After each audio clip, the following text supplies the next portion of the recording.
you guys have a better idea on how PechaKucha works? 20 slides, 20 seconds, rapid fire, don't lose interest. You can get some photos with the stormtroopers later. I don't know what's happening, guys. Let's just cut to the chase. Big round of applause for Dominic Zou and his stormtroopers.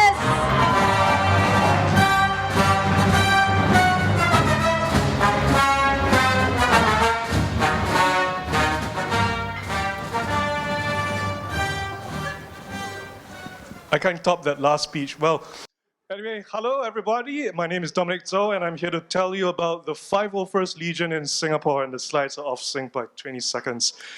You see some rebels here, the Jedi with their lightsabers. They are our sister organization called the Rebel Legion.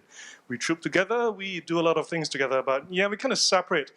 We concentrate on high accuracy costumes. So do they. We do the dark side, they do the light side. So, sorry to Debbie Lee, I know you're searching for the light, but we prefer the dark. Now, who are we? We are a global organization of about 8,000 members. Within Singapore, we've got about 100.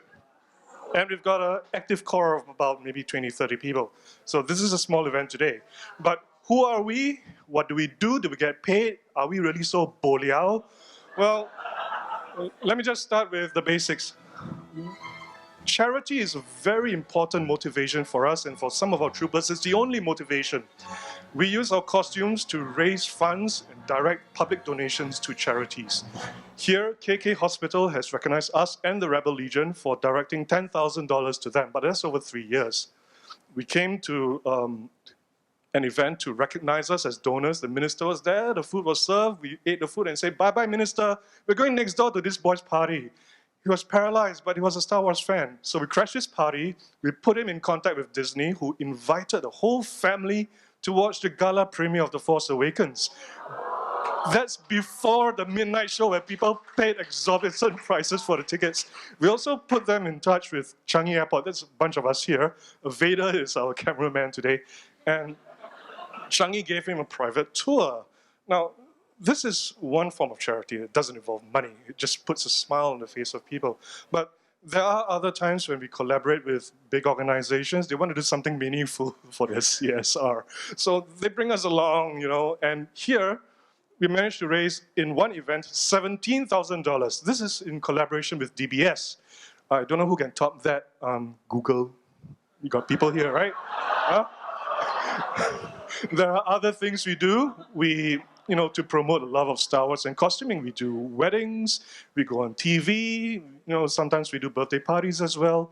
We even granted an interview with a magazine.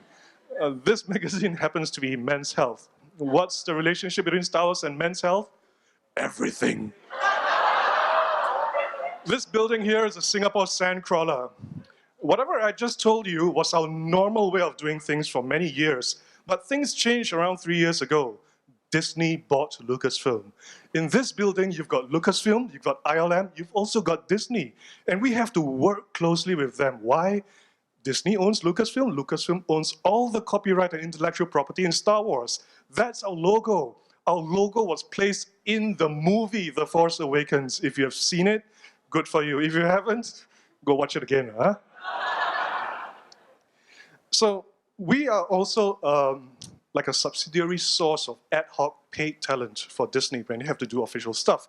If you look at the bottom left hand of the slide, that's the R2-D2 ANA plane. There was an official event. We do not say we were there because our members were there as paid talent. So if you ask me, I'm going to say, no. Those are real stormtroopers from a galaxy far, far away. So times have changed. Things have changed. We've had to cope with it, but over the past 3 years, we've developed systems and ways of coping, so maybe everything is awesome. I don't know who that person on the bottom left is. So. I know you are very cool people, you don't want to join us, but you all know someone who does, right? Some anonymous person. So we've got flyers that are being distributed. You can look them up, you can Google. If you don't know how to Google, you can ask some people here. You need to be 18 and above, you need to own a costume, but the question is, how do you choose a costume? There are a lot of problems. If you want to be anonymous, if you want to have a mask covering your face so that you look cool, if you want to have a whole bunch of other people look just like you and carry weapons and walk in formation, fine. Stormtroopers for you, but you cannot sit down, not comfortably. You've got plastic covering your pantat. On the other hand, these guys can sit down.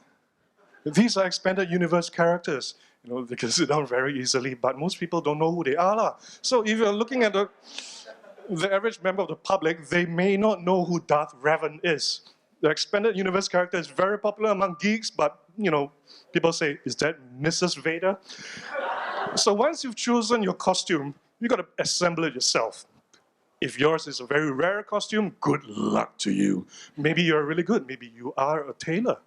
But if yours is something like a stormtrooper, there's lots of people who can help you. We can help you source your parts, we can help you source for alternative materials, we can help you source for how to bring your prop weapons into Singapore properly because of events like this. This was inside the Singapore Sandcrawler when they had the official opening. And before our guys could change out of their costumes, they were already the subject of internet memes on SGAG.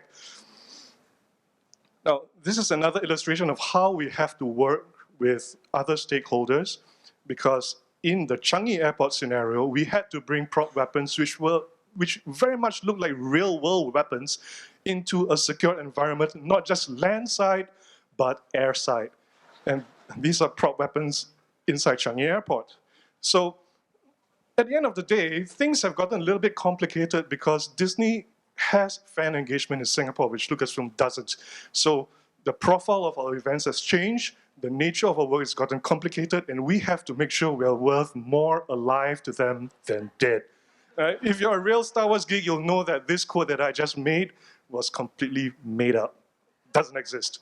There are some fan organizations in Singapore like us, which are also subject to a similar set of rules to work properly with Disney. So you've got the Singapore Garrison, you've got the Qatar Outpost of the Rebel Legion, and at the end of it all, after 3 years of Lucasfilm being owned by Disney, the moral of the story as far as Singapore is concerned is very simple. There's going to be Star Wars every year. We're going to get really busy. So if you want to engage us, if you want to make like a documentary or long mural, come to us early. Thank you. May the Force be with you.